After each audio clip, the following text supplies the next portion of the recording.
Welcome to another episode of the Coffee Conversation Show powered by the Emerging India Forum TIF and our tech partner, Prime Infotech Solution. Theme is how you can build the internet's foundation. Series is the emerging entrepreneur, and we have with us Wes Kussmaul, a visionary entrepreneur who laid the foundation for the internet as we know it today. As the founder of Delphi Internet Services Corp, famously known as the company that popularized the internet, Wes revolutionized how we interact online. His groundbreaking contributions, including creating the world's first online general reference network, the Kussmaul Encyclopedia, paved the way for platforms like AOL, CompuServe, beyond Delphi. Wes has dedicated his career to ensuring accountability and security in the digital world through the Authenticity Institute and the Authenticity Alliance. With decades of experience in cybersecurity, identity infrastructure, public key infrastructure, PKI, he continues to push boundaries in shaping reliable and private digital ecosystems. So join us as we dive into his journey of innovation, evolution of online services, and his vision for authenticity in the virtual age. So, Wes, welcome to today's International Coffee Conversation episode.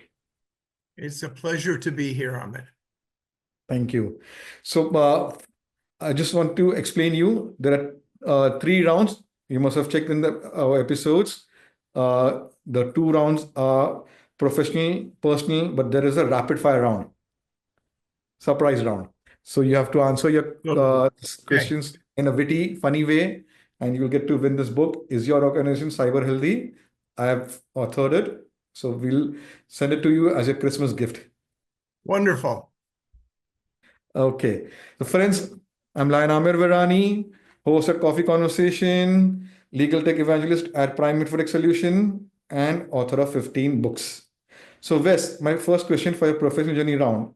What inspired your initial fascination with technology and innovation?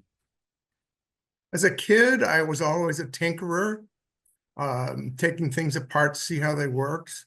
I almost killed myself once poking around inside of a tube radio while it was powered up. And I built things. So that's how I got started. Wow. Okay. How did your early career experience, including working as a programmer analyst, influence your entrepreneurial journey? Well, it made me realize I wanted to start my own business. I had been working for a big insurance company, and that can get a bit stultifying. So, and then after that, I had made some money in the stock market while I was working for Tektronix. Thought I had enough money to start a business, and I had two ideas in mind. One was so I was at Tektronix. I was working with CAD systems, computer-aided design, but I was also fascinated with modems, and so I couldn't decide which to do. And one day, a girl I was going out with at the time said, "You know, Wes, I don't know which you should do, the CAD system or the encyclopedia. All I know is I'm tired of hearing about it. The encyclopedia sounds like fun. The CAD system doesn't sound like fun. I think you should do the encyclopedia." So that's what I did. Okay. Because I had to agree with her. Wow. Okay. So this project of your encyclopedia, the Kussmaul Encyclopedia, how did it shape the trajectory of Delphi and its role in popularizing online consumer content? Well, with the help of some friends from the MIT Joint Computer Facility, which was right near our offices, I created the encyclopedia. At first, I wrote the code myself for the information retrieval, and the code wasn't very good. And a friend at MIT came up with a really brilliant idea to use basically the operating system itself as the engine for the encyclopedia. It worked beautifully. So that was 1981. When there weren't enough computer teachers around, so we launched this encyclopedia, which came with a personal computer and software and unlimited support. So people bought it for their kids because they wanted computer education, and all the classes were filled up. So they figure, okay, we'll buy this computerized encyclopedia, and my kids can get their education through support of the encyclopedia. So anyway, it turned out to be the world's worst business model. It was terrible, but right, in the first few months, we started adding social features, such as groups and chats and email and threaded messaging. So when we stopped providing the computers and software and training and focused on social media, turned out that business was quite sustainable. Wow. Okay, my next question. Could you share a story of how Delphi Internet Services Corp came into existence and its journey to becoming an internet pioneer? Well, basically through the transition from the encyclopedia, just by adding social features, we thought we were just adding accessories to the encyclopedia, but it turned out to be quite the opposite. We hired some people from MIT and around Boston, and raised money with a brand new Swiss venture capital firm. Interestingly, they had thought that online information was strictly a business thing, and did not understand the notion of consumers using computers, and so they invested expecting us to make to wake up and start serving up research databases to companies, and that never happened, of course. But that's how we just transitioned from online reference work to social media, accidentally almost. So how did his name came up, Wes? Delphi. And what is the meaning? Well, of course, Delphi is the site of the Greek oracle. People would approach with questions and get answers, and we just thought that was a good metaphor. And another good thing about the Delphi name, or Delphi, it's interesting, in the Western Hemisphere, people tend to say Delphi, and elsewhere it's Delphi. But the trademark had already been used, the brand had already been so used in so many places that there was no danger of being sued for infringement. It's just and that turned out to be a benefit. There are a lot of Delphis out there. Okay, continue conversation. What were some of the challenges you faced while competing with giants like AOL, CompuServe, Prodigy, and so on?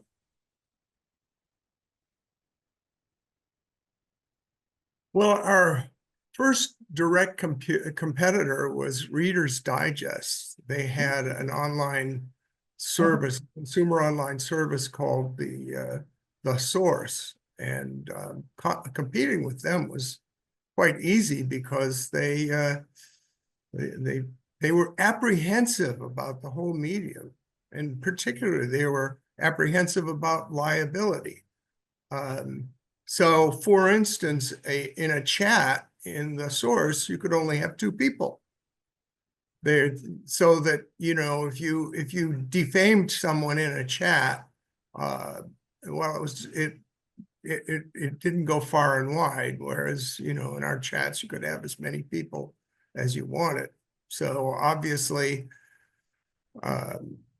you know, we had a superior chat system, but there are a lot of other things as well. And we basically hung out on our competitors' social network and looked for the leaders, the people that others tended to listen to and tended to be the moderators on the source. And we invited them to for a free month on Delphi. And of course, they liked what they saw. We had better features and better stuff. And so they pretty much, there wasn't much challenge there at all. CompuServe was a little more of a challenge. But the real challenge, I will tell you, came later, around 1985 or so. There was a new competitor called Quantum Computer Services. And a guy by the name of Steve Case was the vice president of marketing there. Well, Steve Case is quite brilliant.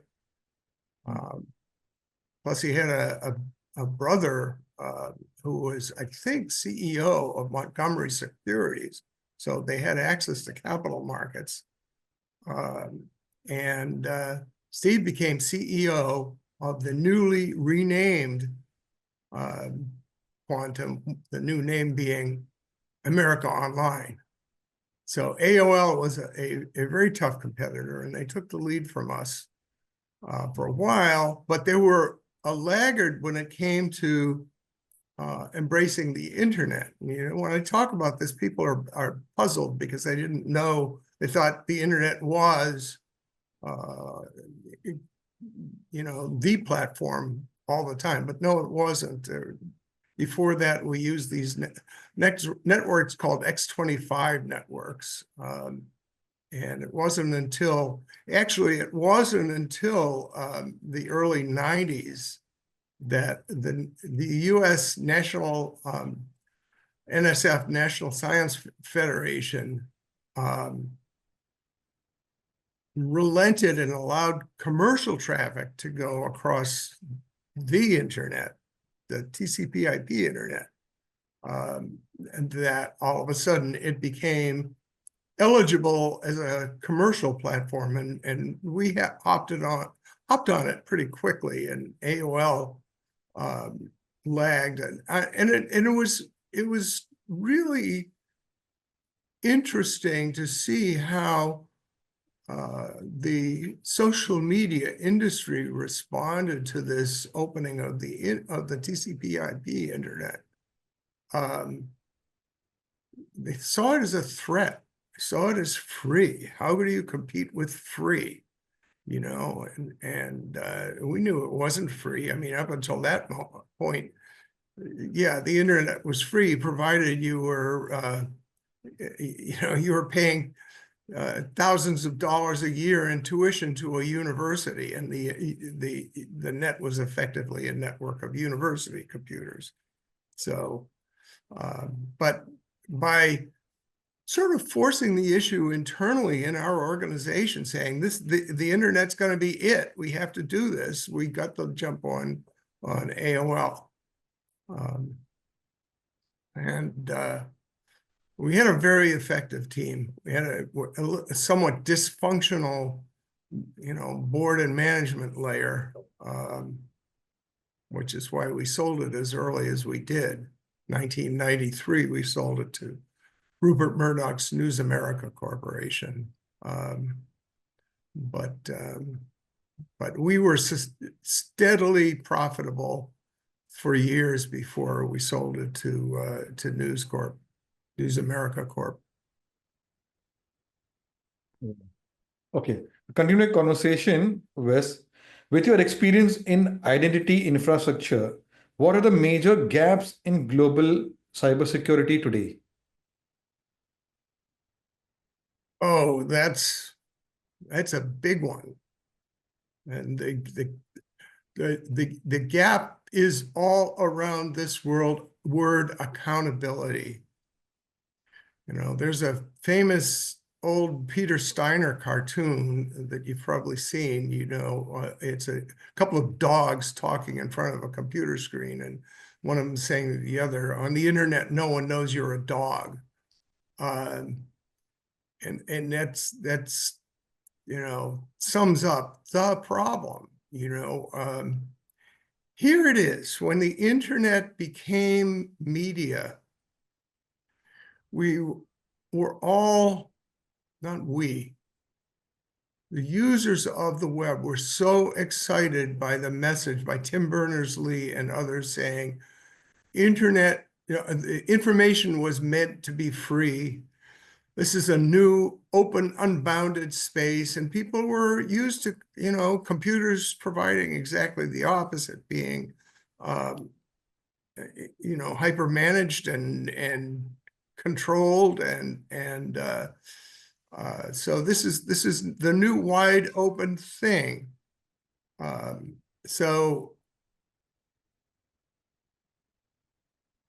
And they started calling it the information highway, and it's a very apt metaphor.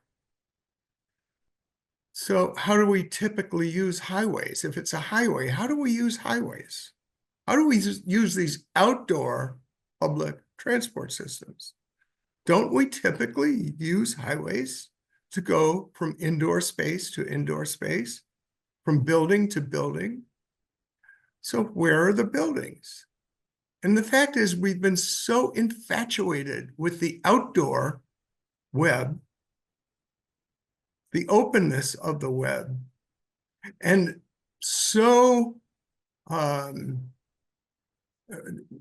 the word, repulsed by the idea of constraints, that we forget that buildings are not philosophically,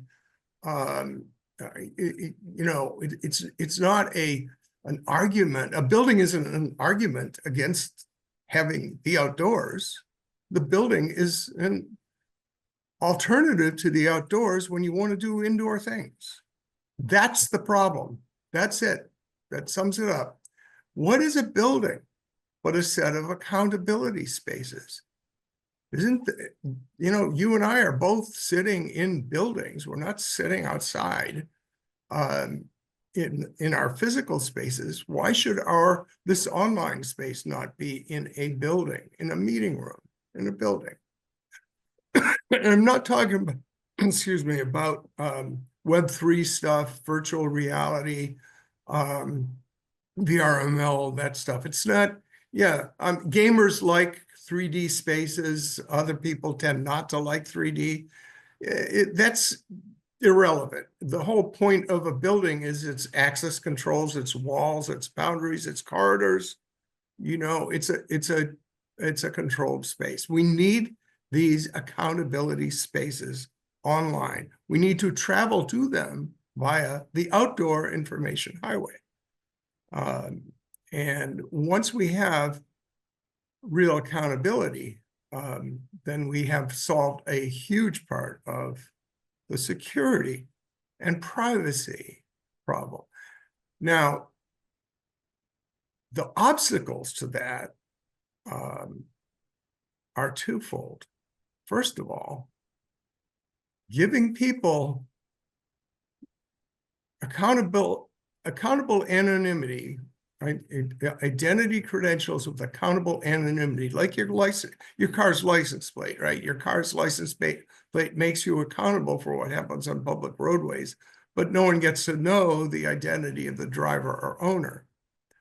So once we give these to people, we enroll people, that gives them control over the use of information about themselves.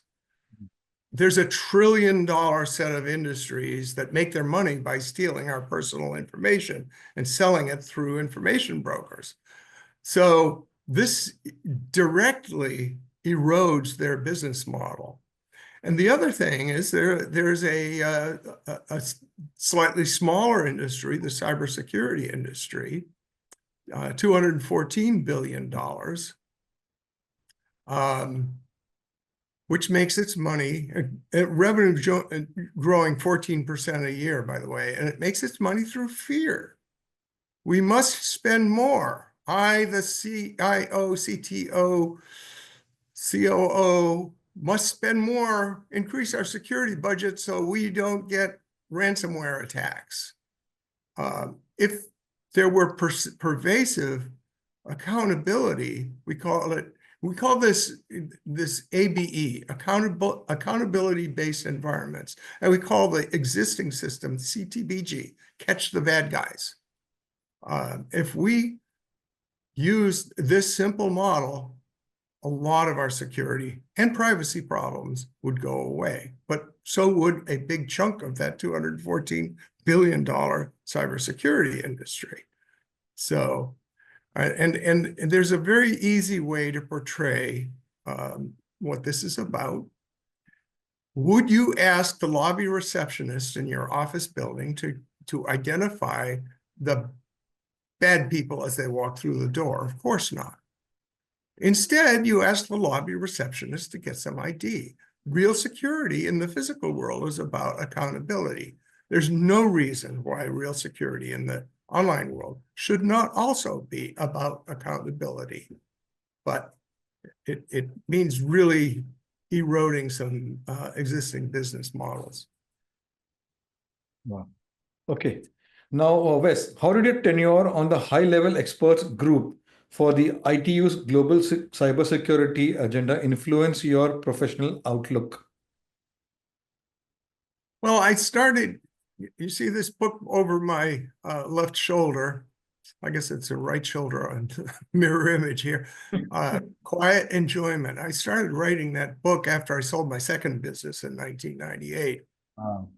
And it was about bringing accountability to social media, back to social media, because we had it at Delphi. We had accountable anonymity.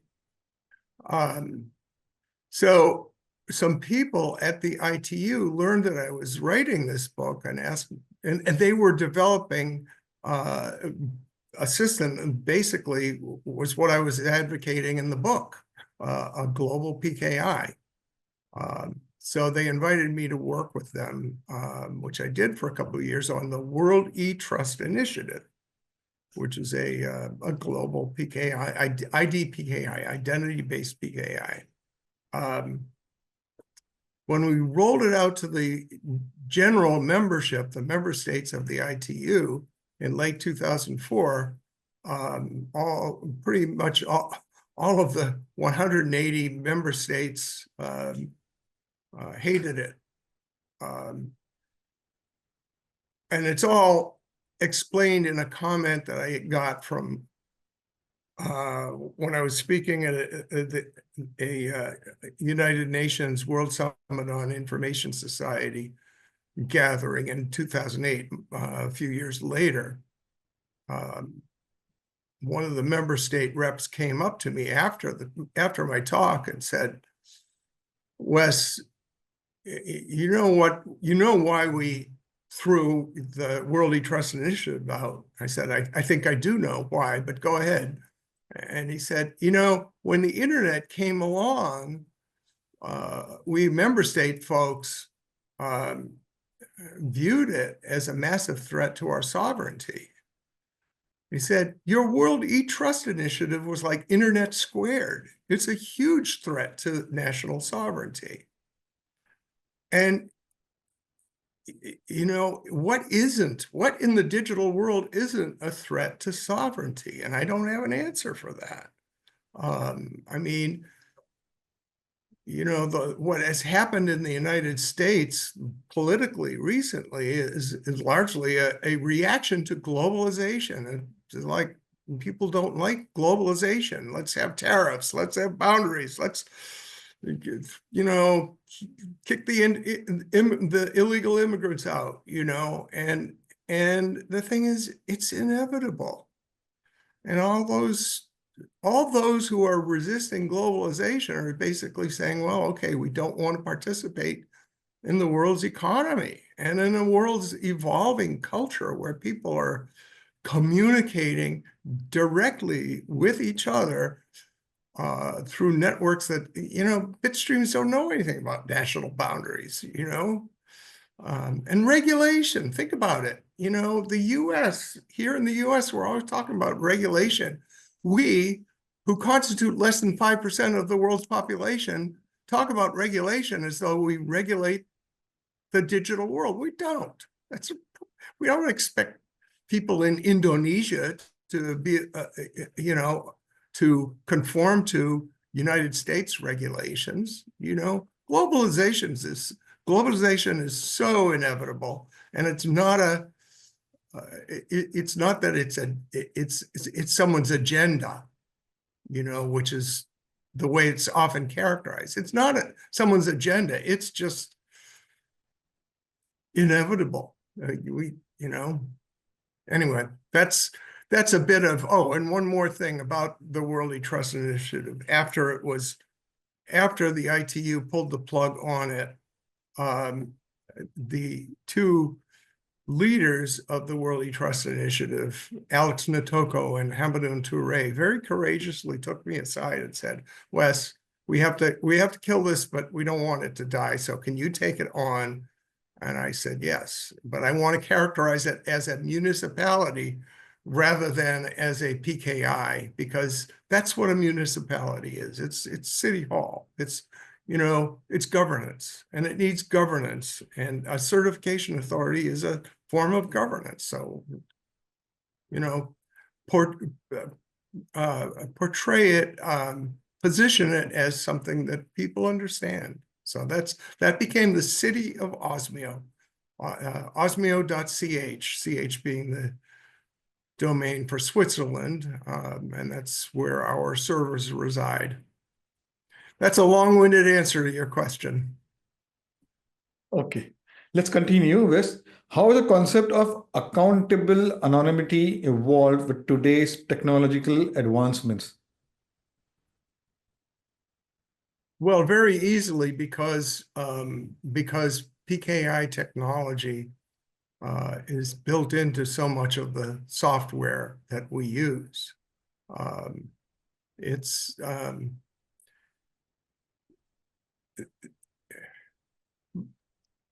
Okay, so here's how we have something called a certificate stack. And it's a lot like the stack of documents that you use in daily life. You know, you have a birth certificate, which is referred to as a breeder document. Why is it a breeder document? Because it's used to, quote unquote, breed your driver's license, your employee ID, your university ID. And that's what we have in our certificate stack. You don't use your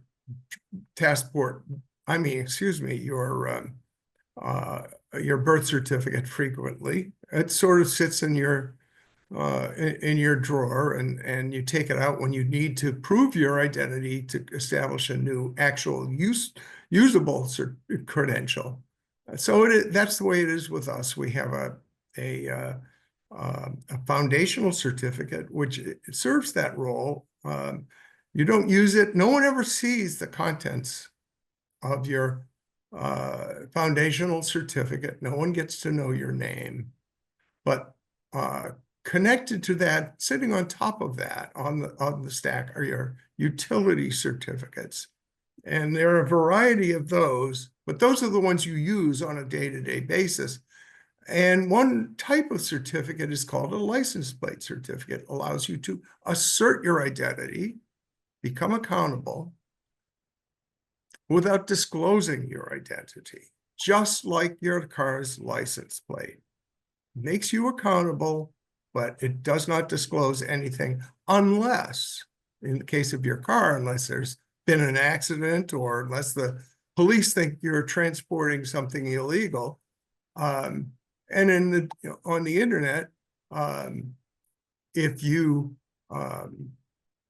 someone produces a court order saying that you defamed them, you slandered them or libeled them, or if you defrauded them and stole from them online, or if law enforcement feels as though you did something illegal, then they can produce a court order and your identity will be disclosed, just as it was at Delphi. We used to get visits from the United States Drug Enforcement Agency, and they'd say, we need to know who this user is. We need to know their name.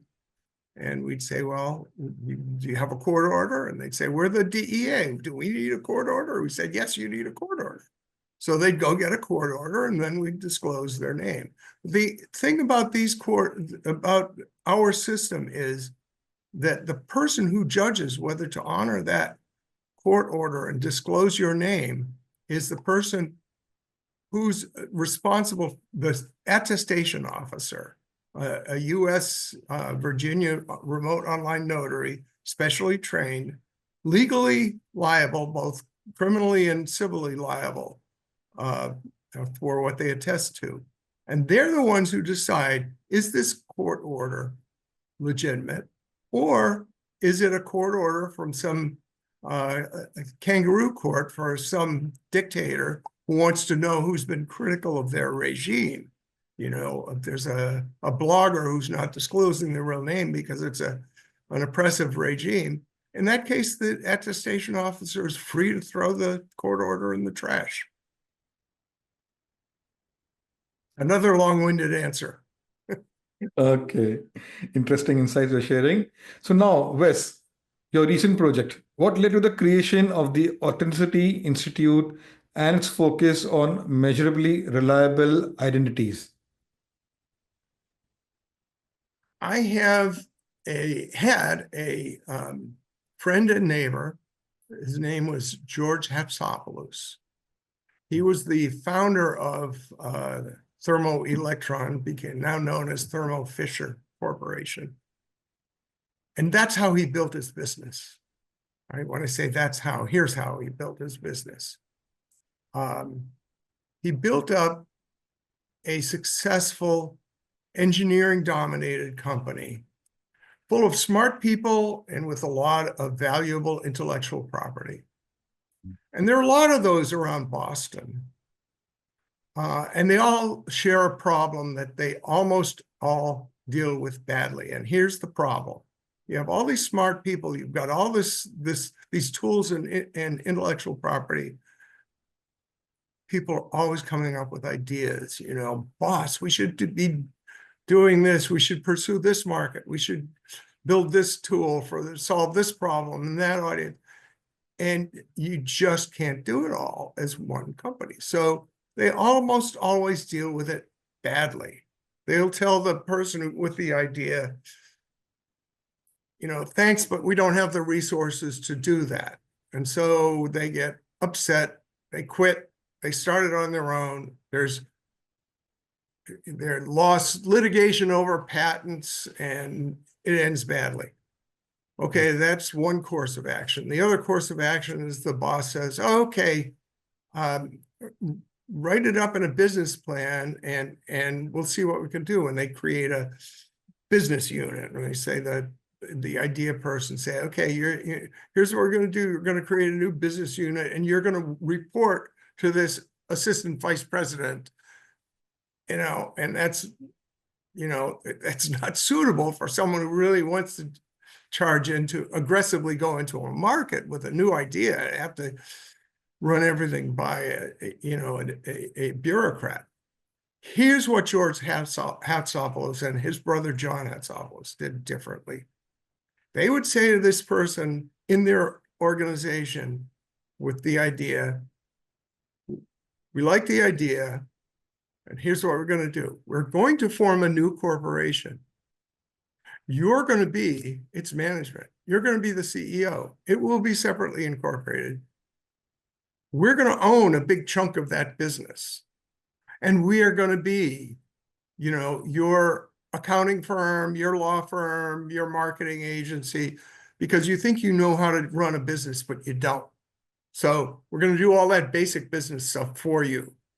But when it comes to the product and the market, it's yours to pursue. And oh, by the way, if we end up competing with each other, may the best company win.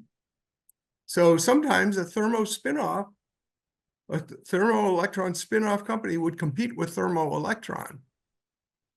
And whoever got the customer was the winner. And that was so spectacularly successful. There were 24 thermo spin-offs on the public exchanges. Every one of them was in the black. Every one of them had a very healthy balance sheet. And then my friend George got on in years and started losing control of the system. And Wall Street saw this as an IPO machine and started concocting their own thermo companies, and you know, without the you know, the brain behind and the idea, without the good idea. And so the system sort of got discredited through that. But if you look back at the early thermo companies, it was a spectacularly successful business method. Now, George and I, you know, we'd have lunch and we'd chat, and I'd try to get from him how our situation differed from his, but that's it, basically. So think of it as a franchising program. I use that term advisedly because it has all sorts of legal baggage, but basically you have a platform, technology, methods, marketing resources, and you license that to the entrepreneur. This is what the Authenticity Alliance is. It's a bunch of enterprises that address the inauthenticity pains of target audiences and markets. And what audiences and markets are those? Everyone, right? What market, what audience does not suffer the pains of inauthenticity? Everybody suffers pains of inauthenticity due to lack of accountability. So my last question for your professional journey around, Wes, what's your vision for the future of digital identities and their integration into sectors like healthcare, finance, and critical infrastructure? It all starts with that identity certificate stack. X509 certificates. I encourage everyone to look into this. This is a very old and proven technology. It's based on asymmetric cryptography, which you and I are using right now. If you look at, and our viewers and listeners are using right now, if you look at the address bar, if it says HTTPS, which they all do these days, it means you're using asymmetric cryptography. And that creates a tunnel between your browser and the server. And so that's the technology. It's all about these, they call them key pairs. I hate that term because the word key confuses people. They're numbers, two large mathematically related numbers. That technology, instead of identifying your browser, you identify you with those two large numbers in your phone or in your laptop and in your tablet.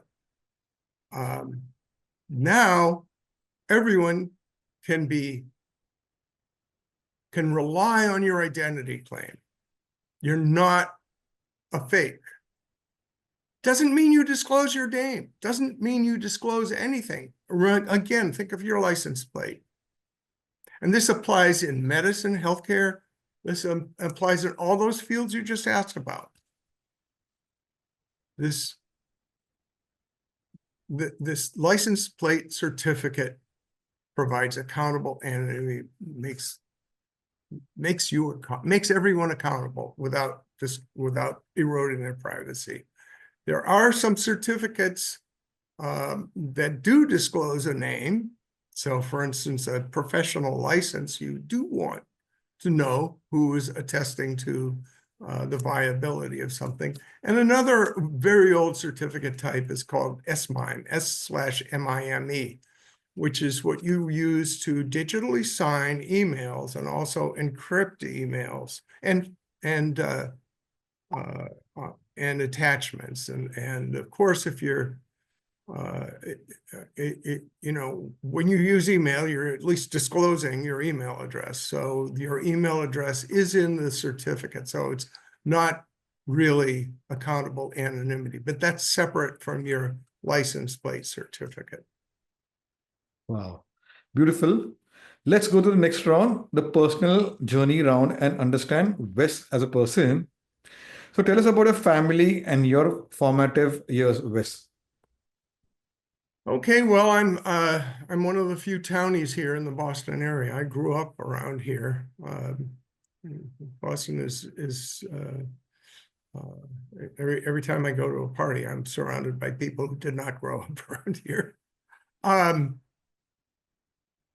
And my dad was an engineer and businessman. He got his bachelor's and master's from MIT, and my mom got her master's from Wellesley, which is quite unusual because Wellesley is thought of as a four-year school. Went to Hanover College in Indiana for 2 years. Toward the end of my second year, the Vietnam War was raging, and they decided to end college deferments from the draft. So all of a sudden, all of us, particularly the college sophomores, were feeling the heat. Why sophomores? Well, because the Army and the Marines will make a second lieutenant out of you, whereas the Navy and the Air Force requires a college degree, a four-year college degree. And why were they recruiting so many second lieutenants? Well, because they were going through helicopter pilots and platoon leaders rapidly in Vietnam, and they needed more of them. The excuse for dropping the college deferment was they were drafting too many people who didn't have the means to go to college, that they less economically advantaged. But the real reason was they needed more second lieutenants. They needed more helicopter pilots and platoon leaders. I managed to get into the Air Force. I was very fortunate. So and I was going to be sent to language school to translate, pilot conversations on foreign air forces, but my timing was wrong, and I had been to the Soviet Union, so they needed this background check, and so instead they sent me to computer school, and that's how I got started. I started programming the Burroughs B263 computer in 1967. This is a room-sized computer with 4.8K of memory. Well, wasn't a lot you could do with it. That's an interesting journey. So let's go to the next question. How do you like to unwind or recharge after tackling complex digital challenges, Wes? I like to listen to music. I'm on the board of Boston Baroque, which is the first North American period instruments orchestra. So I like classical. I like Baroque music particularly, but all classical, all music. I like to listen to music. Wow, that's interesting. And hang So out what with hobby? my Sorry? grandchildren also. Wow, that's beautiful. So what hobbies or activities outside of work keep your creativity alive, Wes? Oh boy, that's a hard one to answer. I'm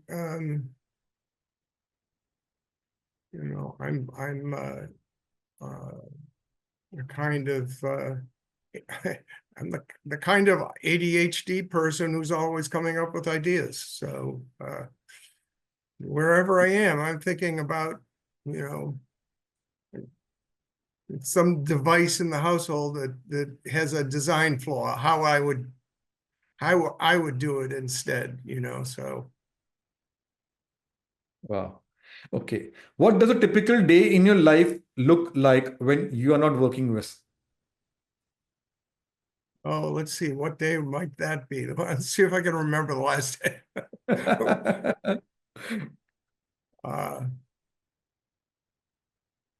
Well, we're quite active here in the Boston social community, and we're members of the Quinn Club and the Harvard Club, and there are a lot of activities there. You know, I travel to San Francisco and to London every year.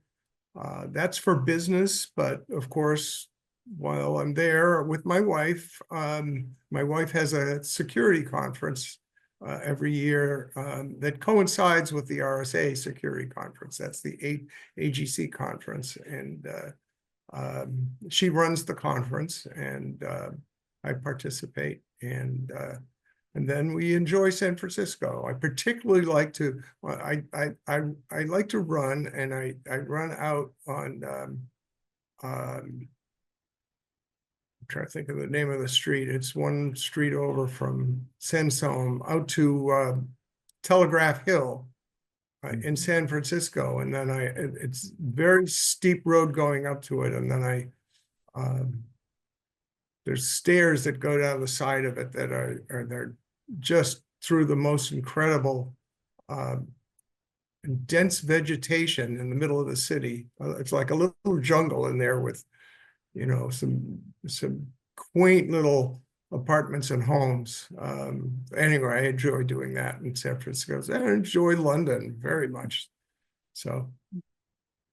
Wow. Okay. Who has been your biggest supporter or inspiration throughout your career, Wes? Biggest supporter throughout my career. Oh, I'd be loath to single out any individual, but because we have so many great people in the Alliance, it really is an extraordinary team. We've been a magnet for people who are concerned about invasion of privacy and surveillance capitalism. And so once we've become known as the group that's working on that, and then we attract people who are passionate about it. And then, of course, I have to add George Hatsopoulos, the late George Hatsopoulos. He passed away, I don't know, 5 years ago or maybe more. But he was brilliant. He was brilliant. He and his, I gather that his brother John was the one who came up with the idea of what we call Hatsopoulousophy. You can read about it. We have a site, hatsopoulousophy.com. .com. Anyway, George and John Hatsopoulos. John with the idea and George who actually made it work. Wow. Okay. Are there any books, authors, or thought leaders who have significantly impacted your thinking? Many.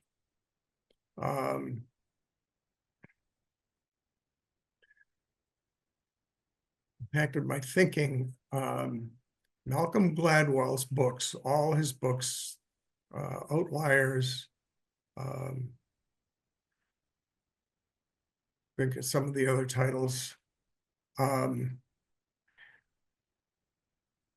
And Marcus Aurelius. I'm very inspired, not just by his book Meditations, but his life. What an incredible model. So there too, among many. Okay. My last 2-3 questions. What legacy would you like to leave behind, Wes? A legacy of accountable anonymity. A legacy of online spaces that provide exactly the same benefits that physical online spaces provide to people.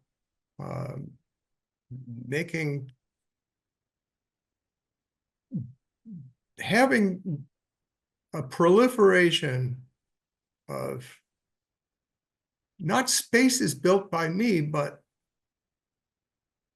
spaces built by others using the tools that we came up with that provide real security, real privacy, and real accountability. That's, that's what's on my mind when I think about that question. Wow, beautiful, beautiful. So, Wes, Christmas is coming soon. So, what message would you like to give to our viewers out there? Look for accountability. No, I'm being facetious, but I love the Christmas spirit. I think it's wonderful. I'm not so enthusiastic about the way that Christmas has been turned into a merchandising occasion. So listen to the Christmas spirit. Listen to similar messages from other faiths around the world. It's a time of renewal. It's a time of a solstice. It's always been that for mankind, humankind, and that's what I keep in mind. Wow. So, my last question, which will be a googly one. Describe Wes in one line.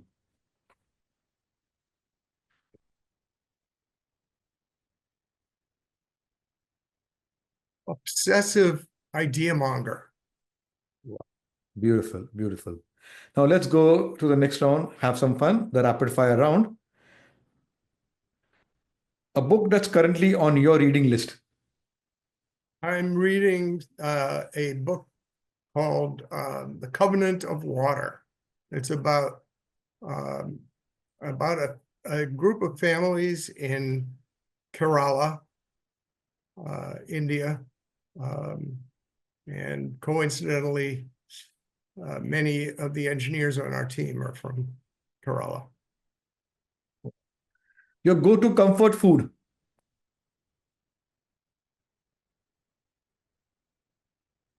I like to make a concoction that consists of an egg, a piece of sausage, and a slice of cheese and a piece of toast. I make that just every morning. Wow. Favorite place to visit in your hometown?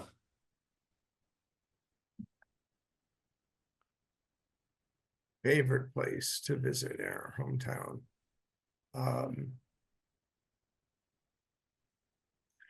I think that would be the Boston Public Garden. Beautiful. Okay. Your go-to productivity hack. I'm the wrong one to ask about productivity.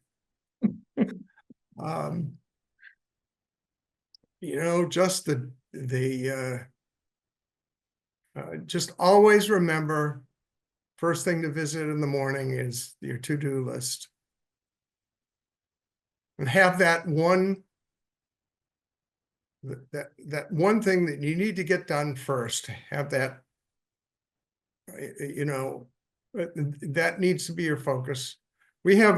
So since we do have people all around the world, we have our stand-up meeting at 6:30 in the morning. So it's hard to be organizing your thoughts before the stand-up, but immediately after the stand-up, with a cup of coffee and my favorite cup here for our coffee, our Cafe Clutch. Okay. So my next question, tea or coffee? Coffee. Absolutely coffee. Me too. So we had coffee conversation show. Starbucks Verona blend. Yeah, Verona blend. Today it's Verona, but it's usually French roast. Okay. Favorite memory from your Delphi days?